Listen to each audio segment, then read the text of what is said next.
അമ്പൂത്തിയെ നീ കണ്ടോണ്ടുറങ്ങുമ്പം കൽക്കണ്ട കുന്നൊന്നു കാണായി വരും.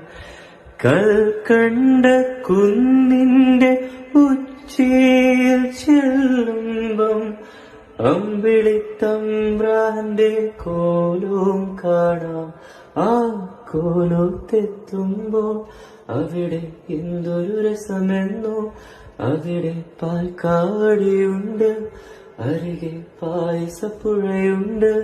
അവിടെ കാത്തൊരമ്മയിരിപ്പുണ്ട്. ചാഞ്ചാടിയാടി ഉറങ്ങു നീ, ചരിഞ്ഞാടിയാടി ഉറങ്ങു നീ. ആകാശത്തു ഞാൻ ആടുന്നേ, കാണാക്കിനാക്കൾ ഉറങ്ങു നീ.